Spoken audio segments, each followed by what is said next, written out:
Muy buenas tardes. Don't worry, Annalisa, we'll switch to English in a second. Está bien. Muy buenas tardes a todos. Okay. Muchas gracias. Muchas gracias por acompañarnos en otro Conversando Concisos. Hoy tenemos una invitada muy especial, Annalisa Nash Fernandez. La presentaremos en un minuto. Mi nombre es Edgar Rojas, desde Estados Unidos, y el colega Andrés Almanza, desde Bogotá, Colombia. Andrés, buenos días. Buenas tardes. Buenas tardes ya, sí, efectivamente. Buenas tardes y Annalisa también un saludo y a todos los que ya se empiezan a entrar, pues, bienvenidos para esta nueva conversación. Aquí con un poquito de incertidumbre, que no sabemos si va a llover o no, pero bien, pero muy bien. Acá está lloviendo ya. Antes de comenzar, la invitación a que nos acompañen el diciembre 3 en el CISO LATAM Summit. Aquí estamos organizando la oficina para el evento en diciembre. Más información acerca del evento en tacticaledge.co. Y ahora, bueno, comenzamos la conversación con Annalisa acerca de privacidad, cultura. Annalisa, thank you for joining us. Welcome. Thank you. Thanks for having me. I'm really excited to join you guys. I've been watching your webinars a lot, actually. Oh, good. Oh, nice. And Latin America is very near and dear to my heart as a region in which I started my career and worked for a very long time. So, I'm thrilled to be here. Great. Thank you. So you reached out to me after watching Andrea Limbago's conversation about privacy worldwide and everything. It was a really good conversation with her. And you shared with us your presentation at Enigma. That was a really good event in January. And that conversation, I thought it was very interesting because it had to do with privacy across cultural borders. But Andres had a good comment based on that presentation. When in one of your slides you were talking about generational differences. Let's not even complicate things with cultural. Let's just stay with generational. And as we were saying before, right, what's important to a 50-year-old man from a privacy perspective may not be important to an 18-year-old woman. So why don't we talk about that, if you don't mind? What do you think? Yeah, and that's very true. That's a really good point. And sometimes it's not even kind of what we expect. We might expect, well, young people are kind of don't have a very privacy bar.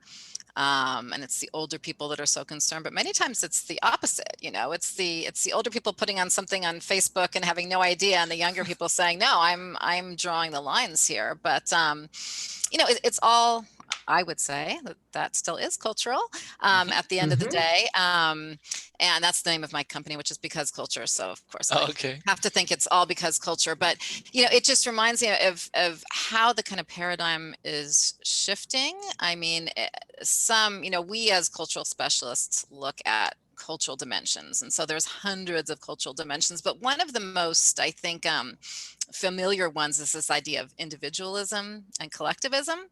So of course the US is the most individualistic country in the world, but most of the world is collectivist. I mean, your countries, Asia, but we're starting to see even in these collectivist countries now a shift, a generational shift, like you say, to where Chinese was a very collectivist country. These are really deeply entrenched cultural ideals, but the younger generation, through having a voice on social media, is becoming more individualistic. And I mean, we see this everywhere, right? In Chile, which is kind of top of mind and top of news. There is a real push in Chile now for, systemic social change.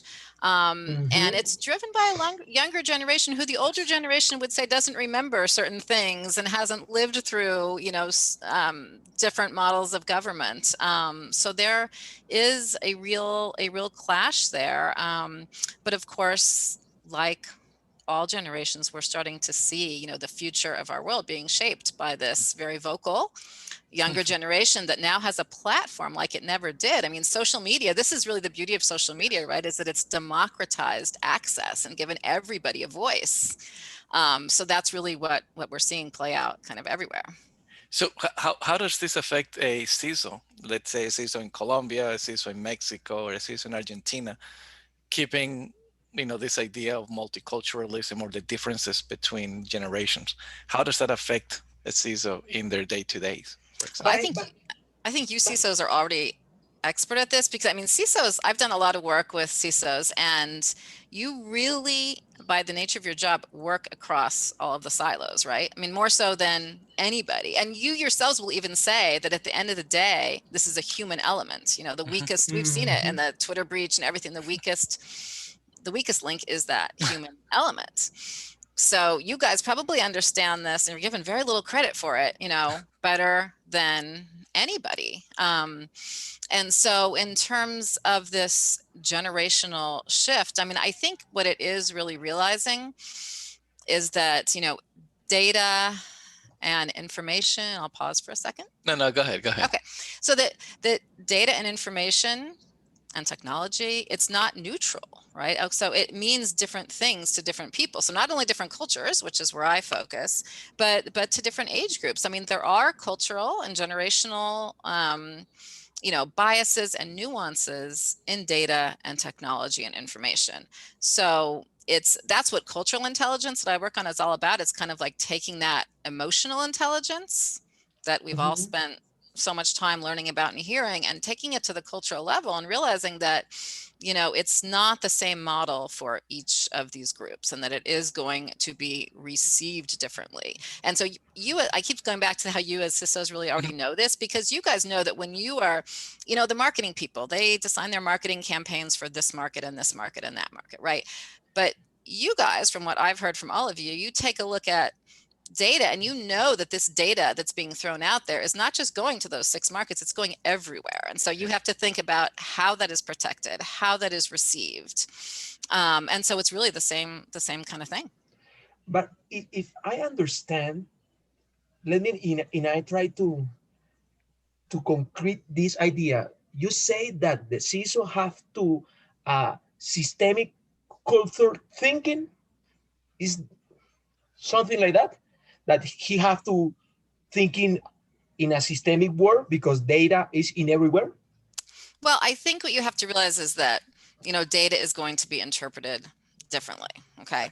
So when you're running a survey for your company, say, like, that if you're just getting back data or getting customer feedback, that if you're getting it from one culture or one age group, it's not the same as getting it from the other age group, right? And so we look at that when we look at information across cultures. Actually, it's pretty interesting when we look at say, like, surveys that are done by large corporations across, their affiliates or their customers in all cultures. They try to lump it together and say, this is kind of the feedback, but you'll get the feedback, and what it tends to be when researchers really analyze this is that Latin Americans kind of give much more effusive, positive feedback. They just do. So you may roll out this new system and say, hey, I think we're doing great in Latin America. We're doing great feedback there. In Asia, it's kind of the middle of the road. And in the US, it's positive and negative, because in the US, we tend to be very polarized, even when it comes to feedback. And in Asia, it's more middle of the ground, because again, I was talking about those collectivist cultures who want to preserve the harmony and not rock the boat and save face and not speak out. So they're going to kind of give a middle of the road response. And so I think that's an example of how, when you're looking at data, you have to kind of drill down on the segment that it's coming from to understand it better, because data exists in context. Okay, so it's going to carry the nuances and the biases of that context. I hope that answers your question. Yeah. That okay. I say that at the end, one thought came to me and say, that's mean that CISO have to design controls in a context of culture, for example. Exactly. Yes, because if you say data have interpretation in a culture, it's the same with controls and cybersecurity in the context of culture. This is very important. Very important, and very. This is a issue very important, because many CISOs think that it's the same that you put one control here in Colombia or in Latin America and the same control in USA or in Europe. It is the same, and I'd say now that this is not the same, exactly the Exactly. same. Oh So, yeah, this is the charge I lead every day. Exactly. So, yep. you know, these policies, and I talked about this in the Enigma conference, when you're designing policies around privacy, okay? That's me. Yes, I'm doing that right now. yes. You first have to determine what data is private. What does privacy mean? Okay, so, even within the EU, we hold up the GDPR probably because it's the only cohesive thing we have. But even if you survey users in the EU, you're going to say, what is private information? So take your home address. Okay, if you ask Europeans, is your private address home information? 82% of people in Poland will say yes, that's private information. 32% of people in Finland will say yes. So that really depends on Where how are you you are. Yeah. designing policies. Even Google Maps, for instance. So Mm-hmm. Google Maps, Germans have a long cultural affinity for privacy. So that's a strong cultural value. You'll go into Google Maps. There are large swaths of Google Maps in Germany just kind of blurred out. So these Interesting. are different paradigms for different markets. And the problem here that we're getting into, and I'm sure that you're struggling with, and I hope is behind your question, is that privacy in itself, the idea of privacy is a very young cultural value. You know, the word privacy first entered the dictionary in 1813. Now, it seems like a long time ago, but for linguistic standards, that is relatively recently. And if you take a look at those Google engrams of how often we use the word privacy in discourse, you'll see that, it's only started being talked about in the last few years. At that same conference, Microsoft was presenting, and Microsoft presented their timeline of explicit privacy initiatives. The timeline started in 2000. And I even asked the guy to make sure, am I missing something? Was there anything before? Were you just kind of summarizing? And he said, no, basically explicit privacy initiatives started around 2000. So Wow.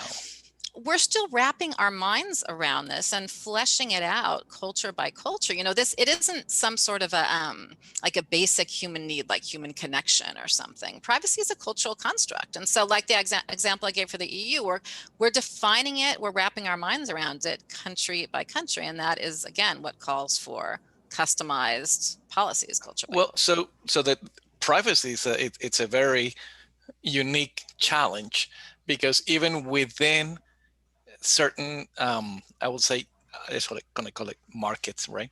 So Mhm. what is privacy? What it means in a government? It's almost not the same as what privacy means in, let's say, in healthcare, right? Yes, In totally.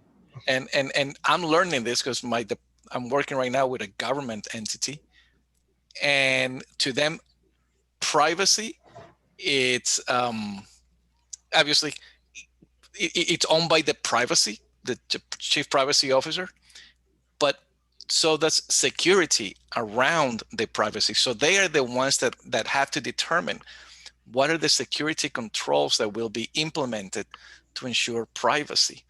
And a lot of the time it clashes with what the security group wants to implement. So right there, it's very difficult.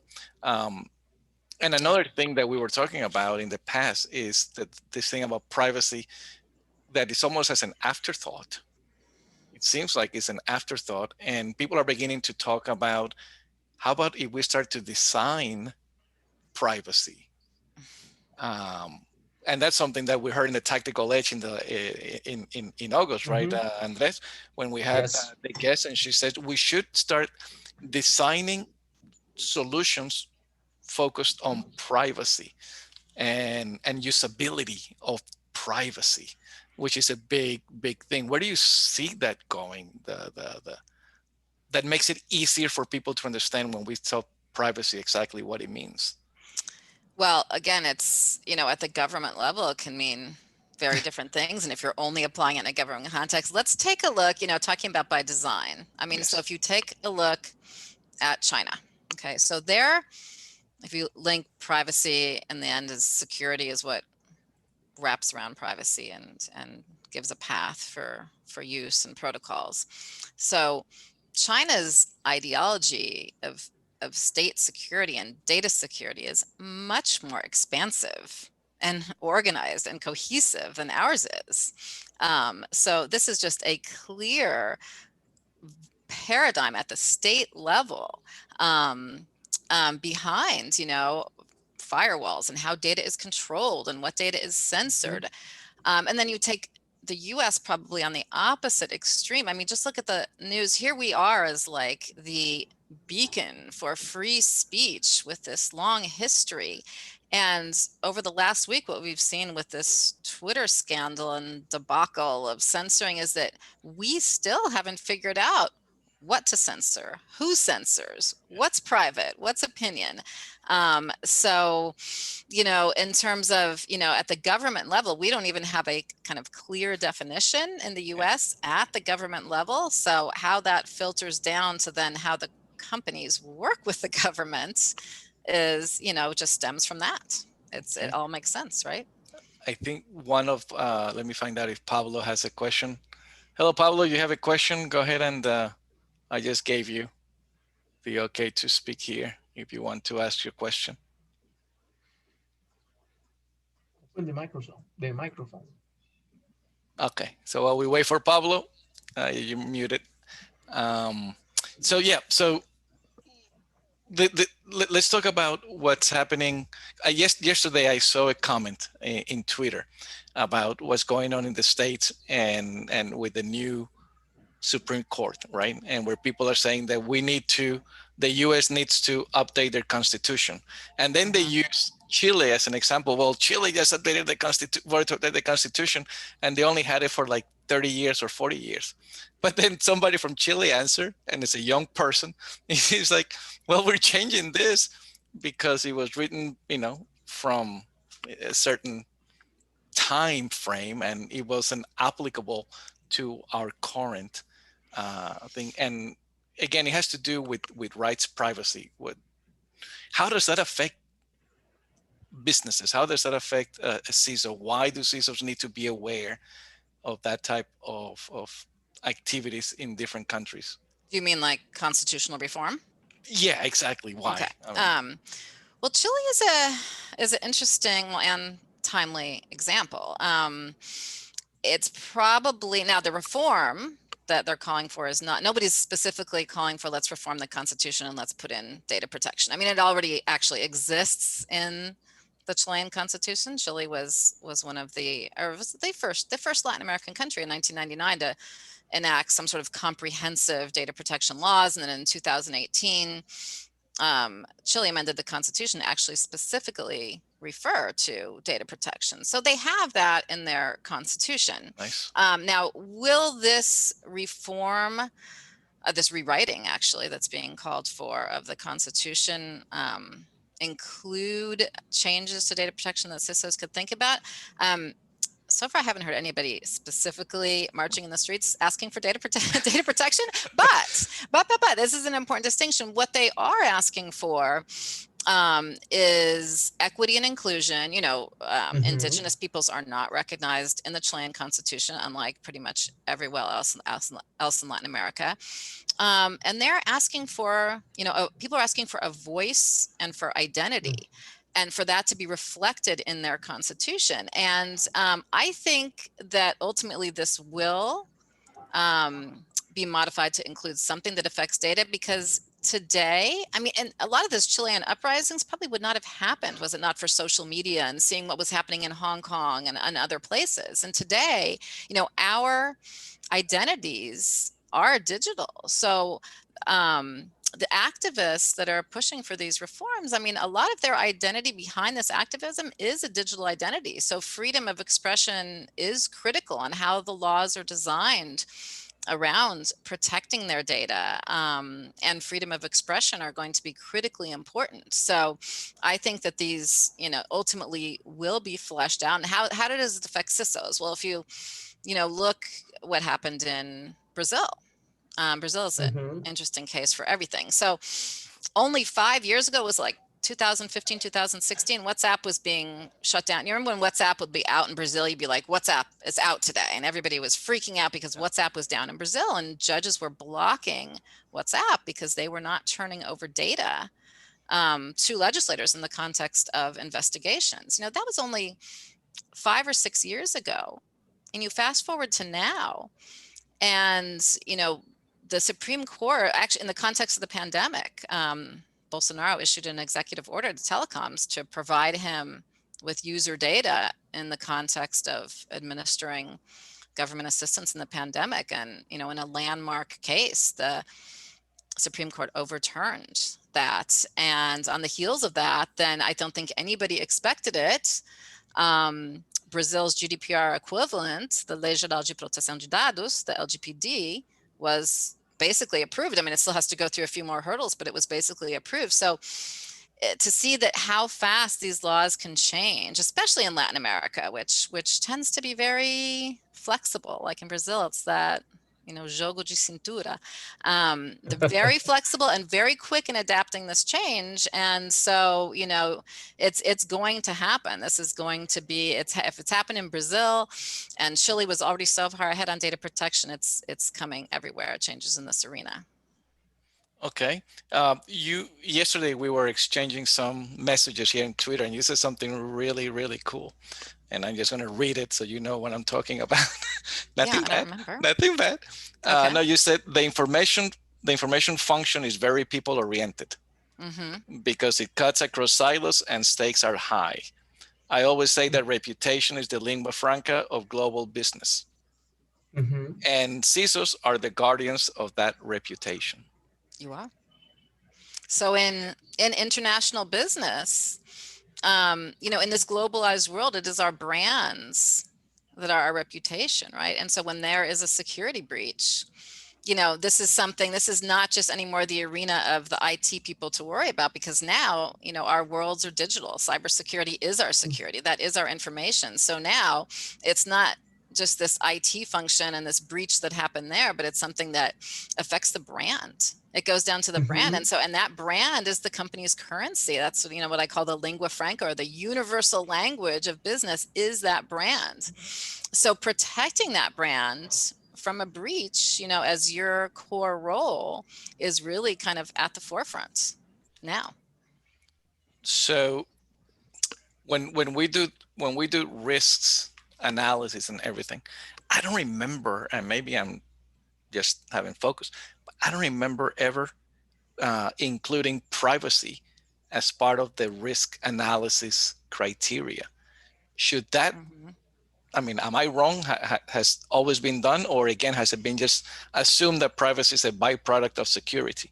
Yeah, I think that, like, you're right. I think that is recent. And I think that this whole idea that, wow, these security breaches are going to affect the brand, and this brand international is new. Because in a globalized world, you know, these borders now that kind of protected us from that don't exist. And so if it's, you know, cybersecurity is global by nature, the brands are global by nature, and they're both in that same space. Okay, we have a message from Carlos Corral. With frameworks like NIST, for example, you have to include privacy as the risk element. Thanks. Thank you, Carlos. I just wanted to make sure I say that is new, but it's not because it's new. It's because many people see that you have connected now privacy, security, and brands. Because I love this. Now, the most important thing is, how do you protect the business and the responsibility that the business have with customers, with wherever. Yeah? And you say, okay, this is my brand. Really, this, for example, Twitter. How do I say, oh, okay, Twitter have a breach. Do you trust in Twitter? You say many people use it. Okay. And I trust a little bit less, but I trust. Right. With wherever business is exactly the same. And CISO have to work in not only in a breach in a technology way. If, for example, privacy now is another topic that he has to in his hair brain and use it and put it in the risks map all the time. Well, isn't that kind of what's happening with TikTok in the US? I mean, TikTok is kind of out there. It's not like we're using TikTok, well, not most of us, for business, but the Army and the Marines had restricted its use last year. So that, this just doesn't meet our privacy standards. If you're in the Army, you can't use this, or I think you can't film anything in uniform or something. But it's that kind of thing where we may start to see kind of this splinter net around what they call this division of the internet around, what platforms we trust and which ones afford privacy. We're already starting to see that, just a kind of breaking apart, instead of the internet being this kind of utopian area with apps for all that work for everybody. We're saying that not all apps work for everybody, and not all apps give us the same privacy considerations. And so now we're going to start drawing the battle lines around these apps and these platforms. So that's why there's so much at stake right now and there has been for Twitter and Facebook, to try to be those apps for everybody. For everyone, which is, again, we already seen is very difficult because data has a different significance to different cultures. As you said in your presentation, for EU data, I forgot what it was that you said. It goes back to the dignity of the person. That's it's a human right enshrined in the EU Charter, unlike other places. And you were saying in that slide, you said data in EU signifies protection, USA liability, China national security, Russia ideology. Those are 4 completely different things. Exactly. For the word data. In the US, what do we think of when we say data? It's like, oh my God, liability. What are the unintended consequences of acting on this data? And in Japan, for instance, it's a much healthier attitude. It's about, is there transparency in that data? Is there accountability in that data? That's what's important. And in China, in Latin America, how do Latin Americans see it? Because I didn't see it in that one. Now I'm really embarrassed that I didn't have it on that slide, right? I don't want to take the easy out and say Latin America is hard to put a label on, because it's hard to put a label on anywhere. So Latin America is interesting in the sense that I don't want to say they're catching up, even though they are, because they're still probably ahead of the US. So I'm not going to say they're catching up. But I think Latin America has a lot to balance. I mean, there's kind of this tension between populism and authoritarianism. And that's very deeply rooted in history, the notion of surveillance, whereas we're just kind of putting our antennas up here around surveillance now. I think, we've seen, like I was just saying, Brazil's LGPD, that's modeled after GDPR, and Chile's too. And actually most countries actually have pretty good regulations modeled after GDPR. And I think I think it's more than just saying, well, GDPR is the gold standard and let's copy them, because we all know that GDPR has a lot of issues too.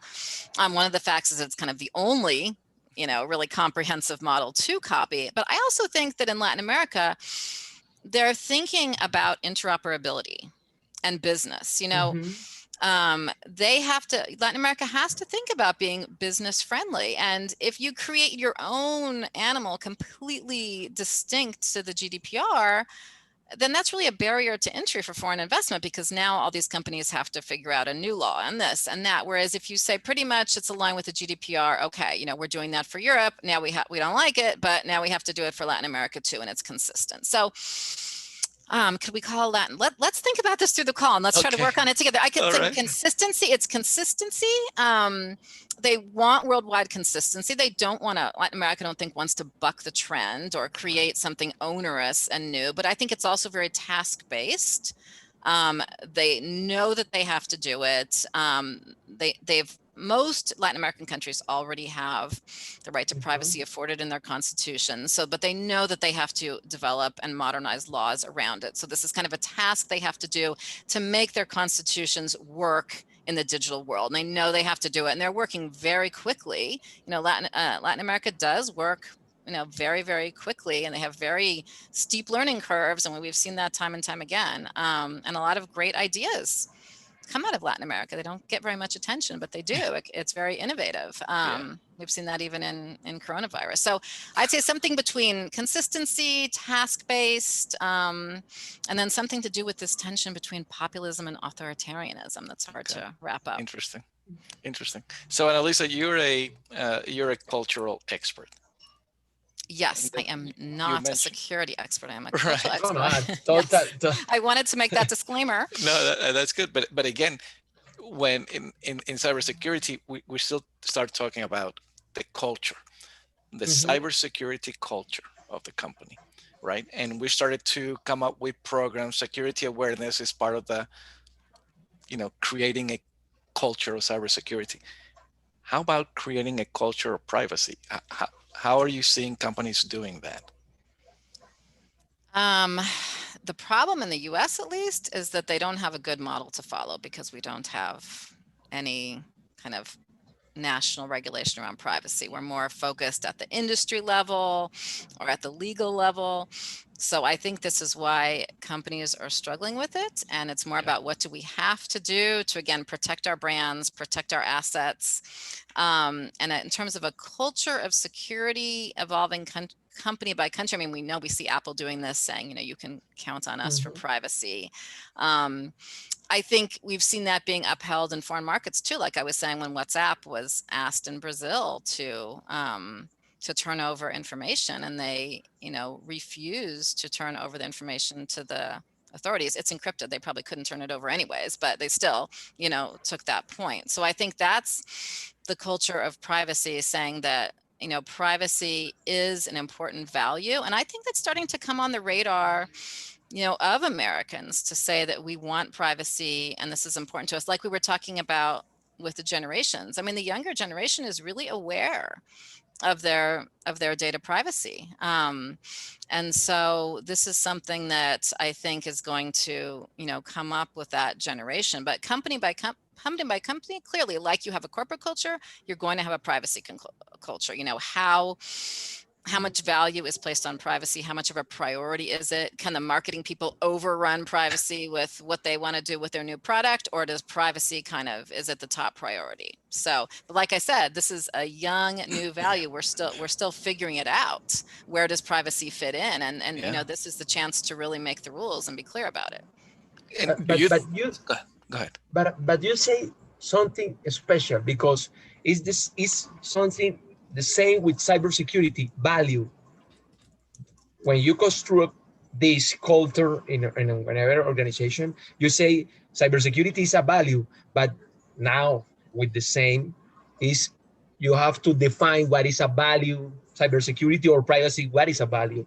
This is what behavior, okay, but how build this, how construct this, how to do this, because this is the most important. That you say, privacy by design is a value of our organization. Okay, nice, but what that's I mean? mean, yeah. What? I mean, how do you develop that? How do you measure? How do you? Yeah, privacy is not only that people.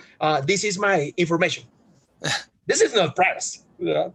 Because But this is real. This is going with what you're saying, Andres, and what Annalisa said before about generational thing. I saw a comment not too long ago, and it stuck with me because I think it was a couple of days ago that somebody said that the problem that they're going to be facing, the young generation, is in about 10 years or so. How are they going to deal with all of those baby photos and and children's photos that their parents kept posting on Facebook, where they had no rights, to tell their parents, don't put that photo on Facebook. It's there now. Mhm. And that to me caught my attention, because the young generation are thinking already ahead. How are they going to deal with those privacy issues when their In parents 10 didn't even think years. about it?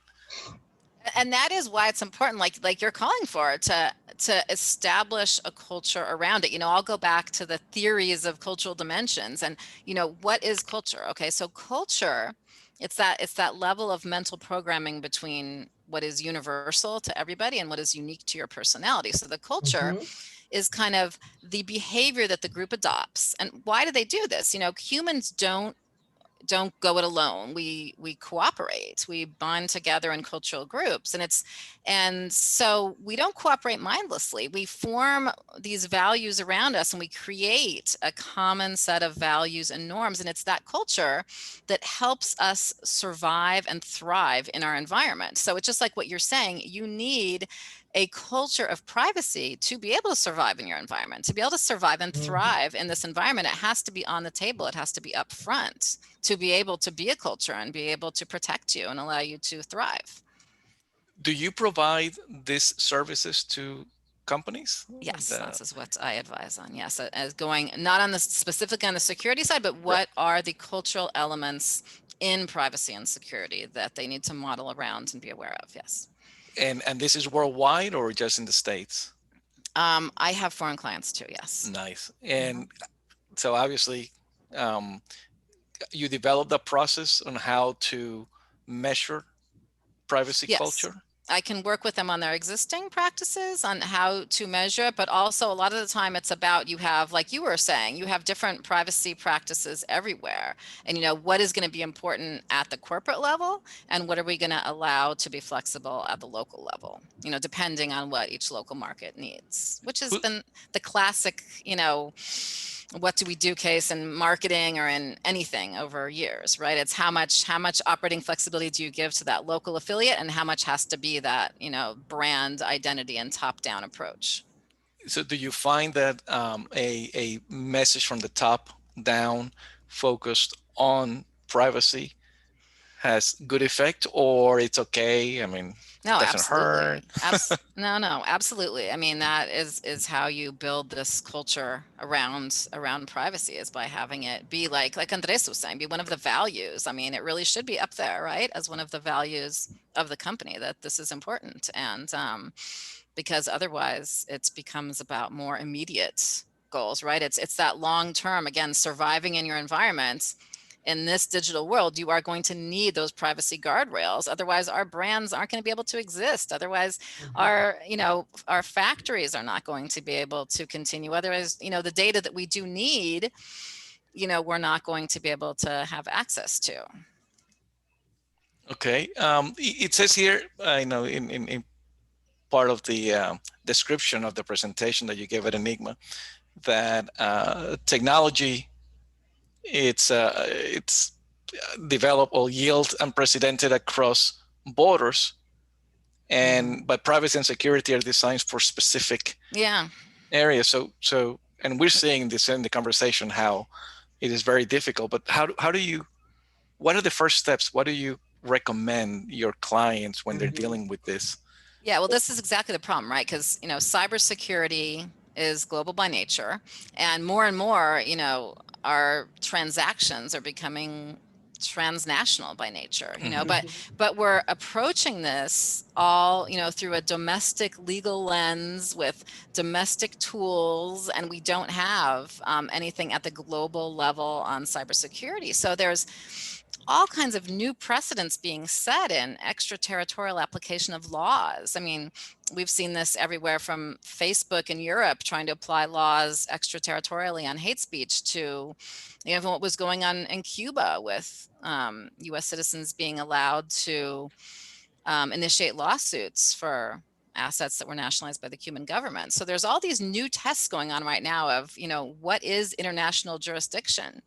And we're starting to realize now that, we're being subject, our activities as companies are being subject to laws and norms that were created maybe without us in totally different places around the world, maybe where we don't even have operations, but we're reaching there ultimately. So it boggles my mind, though, because I remember when I was going to college here in the 90s, one of the things that they kept instilling on everyone in those days was multiculturalism, right? Remember that? Everything was, you need to be aware of the different cultures.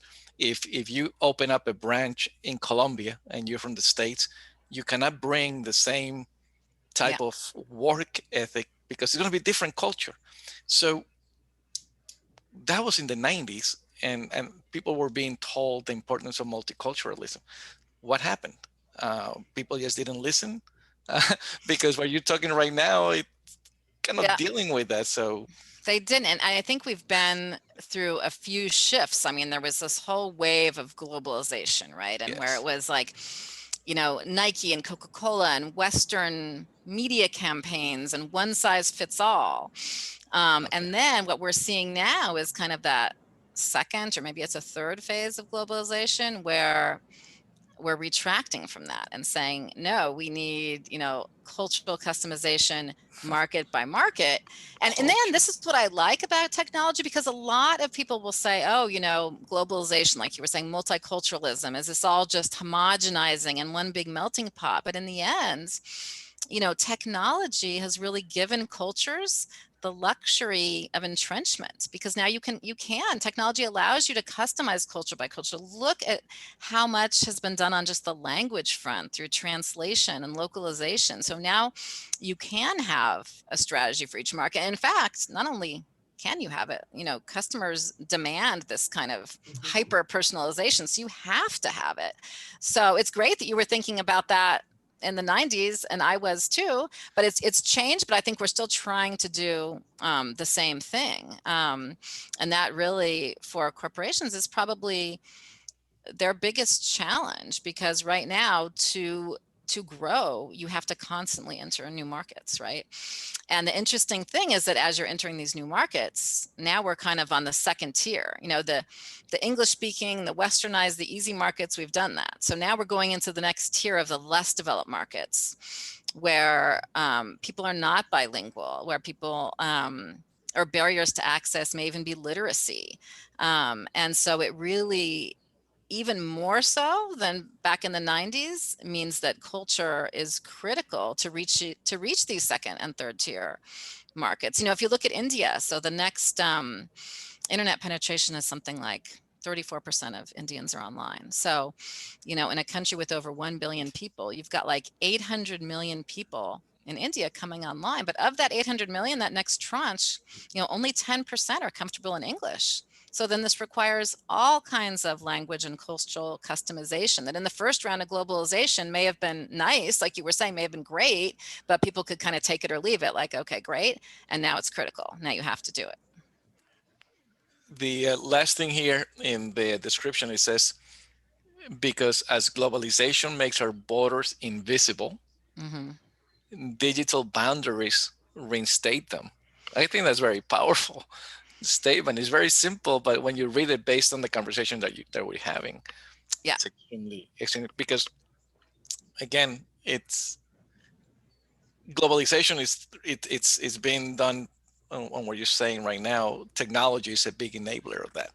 And at the same time, technology, digitalization, it's right now is synonymous, because we're not talking, technology. We're not talking about mechanical technology. We're talking about, communication technology, digital technology. So that's very interesting. Countries are, like I said, countries are basically reasserting their sovereignty, through digital tools, which we can talk about if we have time, by, Yeah. through internet shutdowns like we saw in Belarus. I mean, that's kind of, okay, our borders are open, but we're going to draw that curtain. We're going to shut down the internet. We're going to take our borders back. And so you're seeing that through, all kinds of moves toward, colonialism, authoritarianism, firewalls. Firewalls are an example of kind of reinstating borders that were broken down by technology. And China's had to put up firewalls. Other countries have too, not just China, to put a firewall around them to reinstate those borders.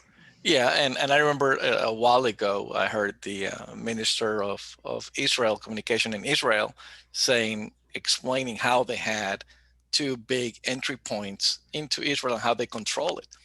And then at that point, we're like, so you're controlling communication? It's like, no, we're always being attacked. So we have to, part of our culture, it's part of our culture, basically. And that was about 10 years ago, 10, 12 years ago that he was mentioning that. So it's very interesting. I was going to say something, I forgot about it. Oh, yeah. Linguistic. We were talking about the differences in languages, even within Spanish. You want to share that conversation? Because that was very interesting. Oh yeah, well, see, I'm a linguist at heart, so I always go back to the linguistic part of it. And Spanish is interesting because Americans aren't used to this, but Spanish has a language authority, the Real Academia Española. So we don't have anything like that in English-speaking countries, and so it's just been interesting how they're stepping in to kind of govern kind of internet language. Yes. So, when we look, this is a topic we could go on forever, but when we look at we were talking earlier, what does privacy mean across cultures? So some cultures don't even have a paradigm for privacy. You know, China or Russia, there really never was any privacy. So words around it don't exist. It's really hard to describe it. You know, try asking one of your bilingual Russian friends, like, how do you say privacy? And they start to kind of struggle. I've tried it. Really?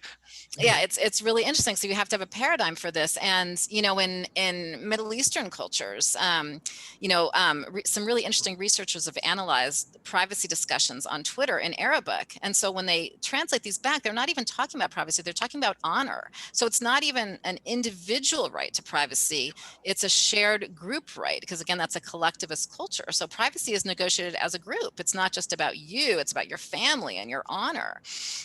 So when it comes to Spanish, you know, we've kind of adopted that the word is privacidad. But do you ever really say in Spanish, and you can correct me here, like, I want my privacy, quiero mi privacidad? You're like, déjame tranquila, quiero estar tranquila. You know, it's more about intimidad, tranquilidad. And so, you know, I think in the beginning, I started to look around about this yesterday, and we were talking, there was talk about this intimidad digital, but it's all been replaced by privacidad. That's the word because it's the English calc. And now what's really funny that's coming out is that people are starting to use this privacia, which doesn't even exist, but it's starting to creep its way into the dictionary as a word, privacia, because it's just coming from English. And, you know, it's not just a funny little detail, but, you know, theories of language relativity show that, you know, we perceive our world according to the language we have. So that is affecting when in Spanish you have to use the word privacidad, it is changing your approach to what is privacy. It's not being tranquilo or it's not intimidad, but it is changing how you approach privacy. And so it's significant. It's significant because if you cannot agree on the basic meaning of what the word means, how can you create policies around it? Exactly. You know, in Chinese, the word for privacy is more about secrecy. And so there's different, it's very nuanced. And, you know, language is a soft power. I mean, it affects, you know, how these things are played out. That's why Russia, for instance, created their own Wikipedia, because they're like, we don't want this American Wikipedia, even if it's translated into Russian, you know, it's shaped by American ideology behind the translation, behind what's included. So language, you know, it plays a big role.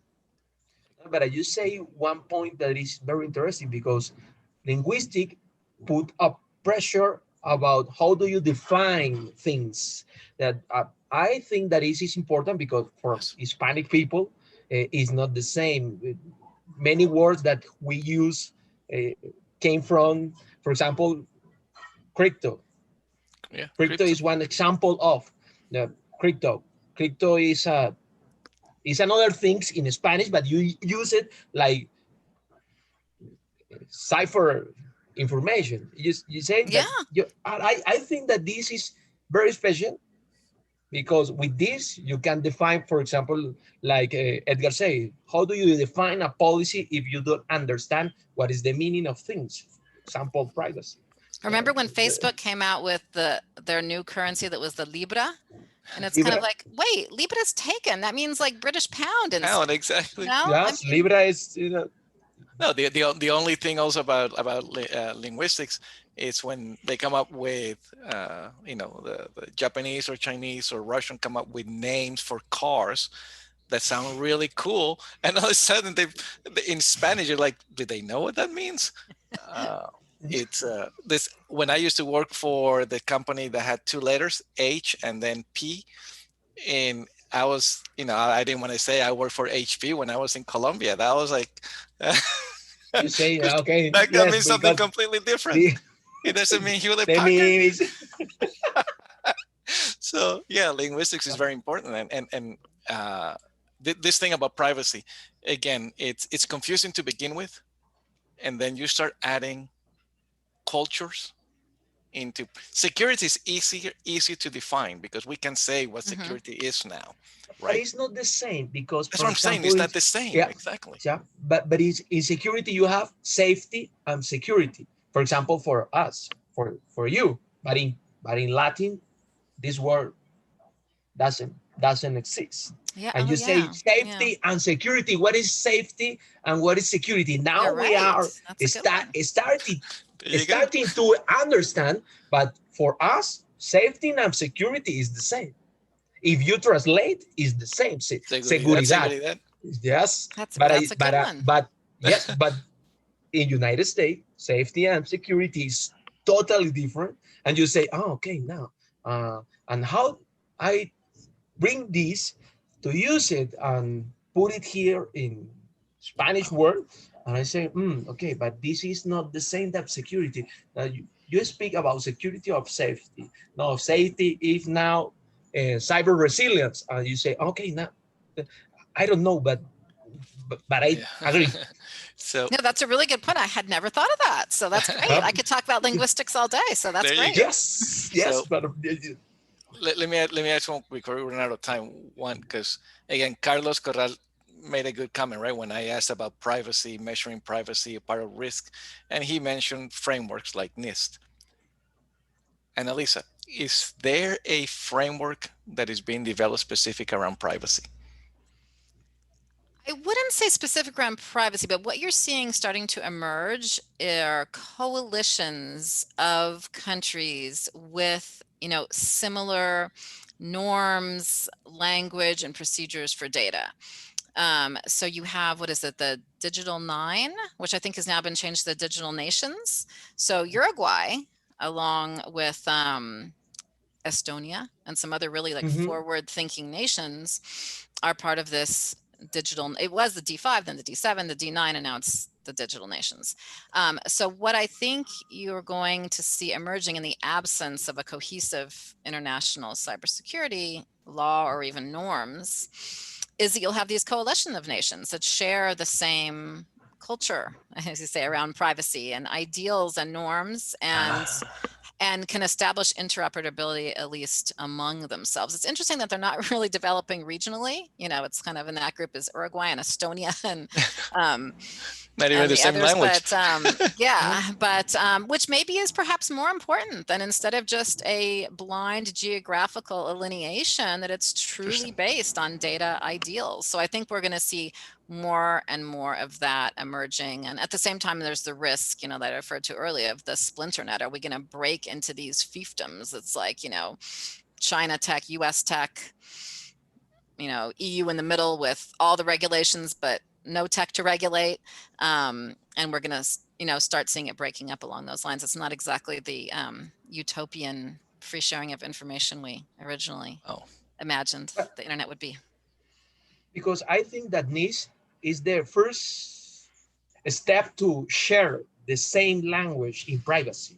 For example, for me, this is the example that I say when I speak about NIST in privacy, and I say this is the first step that United States and NIST try to balance with Europe and with us maybe, because we have a shared language with Europe in a general way with privacy. And I say, nice, try to develop this because they say that this is the gold standard. I love this. This is the gold standard. I say, business use it this, and we have to create something like that and share the first principles and say, okay, now we speak in the same language, but this is the first step. Yeah, and they are, and there are many of these either NGOs or watchdogs or coalitions that are coming up. But at the same time, it's really hard when you're up against big tech and no kind of governmental regulations to help you out. So it ends up becoming, these really noble exercises that hopefully will have an impact, but they either exist to do big tech's homework for them or to kind of regulate them on the side. Like last week that the case of there was a watchdog organization, International Data Privacy Coalition Council, that came out, and it was the same as like the TikTok apps that found that there were these kids apps on Google Play. My daughter actually played one called like Princess Salon and Cosplay for Cats, and that these apps were on Google Play and they were taking user data. Now, is Google doing anything about this? They probably should have some sort of an audit process, a control process, but they clearly weren't. And this watchdog had to point it out, go to Google, say, can you please take this down? Google said, okay, we will. But, It's like Andres is saying, there are organizations that can do this, that they should be bigger, they should be given a voice, they should be legislated, and it's not exactly happening now. I mean, and contrast that to TikTok, all of a sudden, okay, TikTok is violating privacy, so we're going to take it down, but that was politically motivated. Nobody was looking at Princess Salon and cats for cosplay. Right. And you did mention that it was taken down, the specific TikTok, and then later it was quietly added back again. That was TikTok, actually. TikTok, that's a that was whole TikTok. other Yeah, story. That's behind the UAE firewall. That's right. That was a whole other regulation story that, the New York Times came out with an article that they had some CIA report alleging it of cyber espionage. And so then the App Store on Google Play took it down based on kind of this investigation that the New York Times reported. There's just no cohesive cybersecurity policy in the US to do this. But that brings me back to the question about policies and multiculturalism. As we have agreed, privacy means different in different areas. Who is policing this? So Google is an American company, right? And again, this example of whatever. TikTok, nothing to do with TikTok. Yeah, nothing to do with TikTok. Accused of espionage. But it's in, as you said, in Saudi Arabia, nothing to do with the US, but it's an American company. So who put the pressure on the American company to remove that from Saudi Arabia? Was it Saudi Arabians? Was it international? That's what's so interesting. So it was actually in the UAE. And so the UAE, this is an example of another firewall. The UAE does not allow, you go there. I was actually there over New Year's, thank God, after everything shut down. And you can't use FaceTime. There's no VoIP. So no FaceTime, no Skype, probably no Zoom, I'm not sure. But so then the government created this TikTok, and they said, here, this is your platform for everyone to use. And of course, it was full of exactly. And so it was accused of being a surveillance tool on the part of the government. So when these kind of accusations came to light, then it was crazy, because the App Store and Google basically had to decide on, are we going to take this down? How are we going to take it down? They both took it down. Then Google Play put it back up. I actually had it on my phone because I was testing it out. I have a pretty low bar for privacy. And I just wanted to test it out. It was an exercise for me. So I kept this on my phone. And it was crazy because even a year later, I was getting these warnings from Google. Sometimes they would come every hour saying, you have a dangerous app on your phone. We highly recommend you take it off. But it was just these recommendations just stalking my phone to take down this TikTok. But there's no policy governing what are the rules, what apps are allowed to be. And that was my question. Who ultimately polices this? Again, if we're talking about multiculturalism, Big tech. Right. Big tech now ultimately polices this. So that's the next question, and we only have like 2 minutes, but really quick. So Apple, Microsoft, Twitter, Facebook, they all came out with their new privacy policies, right? But do they write one per each culture, per region, or is it one that applies to everything and then is being policed from the US point of view? Well, that is going to be what history is made of. I mean, we don't know. I assume it's going to be fairly top down. If you look at I read these policies, I go down and I look at the takedown requests that Twitter gets and that Facebook gets, and you look at their policies are very spoon-fed, very general. They're not even the kind of policies you see when you sign off on an app. To think that these are going to be customized country by country, I don't think so. Although they do have to exercise their policy country by country. I mean, when it comes to takedown requests, to URL delistings, to censorship, I mean, that absolutely is executed country by country, and you can see that on any of their websites. Who are the countries requesting that information is taken down, is censored? So they have to do that country by country. Interesting. Privacy is something that it's going to be a hydra type of thing, multi-headed beast, and it's going to be very interesting moving forward. So Annalisa, that 1 hour went really fast, as I mentioned. It's totally agree. Yes, totally agree. It's a really good. I can see that Andres his mind is spinning. You're going to be writing a lot of stuff in the next couple of weeks. He had a lot of great ideas for me. One sentence. Privacy is a construct, cultural construct. I love this sentence, and I try to explore more because I have a lot of ideas. When you speak about construct, you speak about many things inside I, of your brain. And I love this. And I this got is for me the best sentence. I, Thank I, you. I I got a couple of sentences here. Cultural Tell me. intelligence. Cultural Never intelligence, heard that one. yes. Cultural customization. Yes. I never heard of that one either. I mean, Look those into are, localization, which is probably a better term. Just we can talk a whole nother hour about how content is adapted market by oh my market, not God. just translation, but you have to adapt it by the season. You know, in Christmas, you can't put an ad in Argentina in Christmas and show it snowing in the background. Everyone's at the beach. I mean, localization comes down not just to translating words, but pictures and currencies and everything. Wow. Incredible. So, Annalisa, thank you so much for being Thank you with us. so Thank you for much. It taking was an great. I really hour away enjoyed from it. Yes. this was Thanks, really, guys. really good, really good. El resto, muchas gracias por acompañarnos. Espero haya sido de mucho interés. Andrés, se dieron cuenta, Andrés, la sonrisa que tenía. Sí, sí, Estaba, sí. estaba gozando esta conversación, así que muchas gracias a Yes. todos. Me too. I had a great time. Thanks for having me. Thank you. And we'll see you Yeah. next week. Chao, Andrés. Chao, nos vemos.